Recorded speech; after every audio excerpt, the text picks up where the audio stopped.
Have you ever had some really sticky emotions? I mean, emotions that you just can't get away from. If there is something or someone energetically hooking you, it's usually because you have an underlying belief there that needs to be dislodged. And it's really hard to do that if you're stuck in the emotion. So in order to dislodge a belief, you need to get into a resourceful state. And so this video is about helping you access your resourceful states and so that you can let go of your energetic hooks. The thing about emotions is they just want to be acknowledged. Emotions, all emotions carry messages.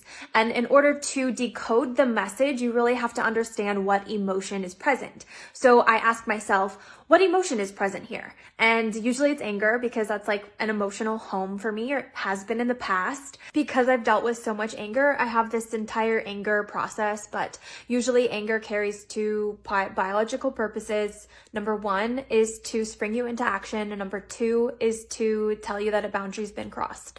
And so once you can identify the messages that your emotions are bringing, then you know exactly what to do, right? So if you need to take action on something, you take action. And if you need to communicate your boundaries or figure out what those are, then that's what you need to do. And it's very simple once you can decode the messages that emotions bring. I'll give you another example. Sadness. Sadness is like a sense of loss. So it's like, okay, what did I lose? And then you can kind of analyze what you think that you lost or what you perceived as a loss. Reframe or restructure the way that you talk to yourself so that it alleviates pain. So usually if we're feeling some sort of emotional pull, you might find yourself saying, I'm triggered by somebody else, then that usually means that there's something in you that needs to be healed. That triggering is a message that's saying, hey, look at me, look at this wound, let's try to heal this trauma. Other times when somebody is triggering you, it could mean that they're doing something that you're not. This is like a golden shadow example. Somebody is living their best life, they're making their own rules, and that's triggering you. Usually it's because you need to step into something in yourself. Another tool that I use is to change my state.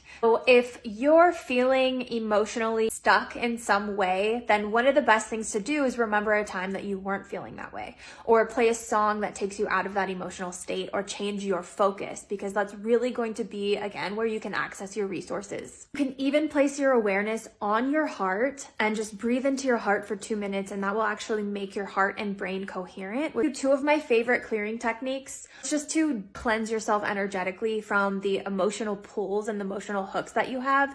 So close your eyes, take some deep breaths, and expand your awareness so far that you're basically just in darkness. Or you can go up outside of your body, up into the atmosphere, and just keep going as far as you can go. And then imagine all of the things dropping from you, all of the weights dropping from you.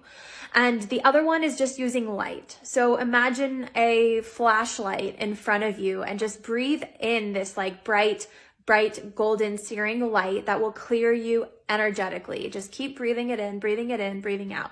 So breathing in this light and then breathing out all of the thoughts, all of the energies, all of the emotions that are affecting you.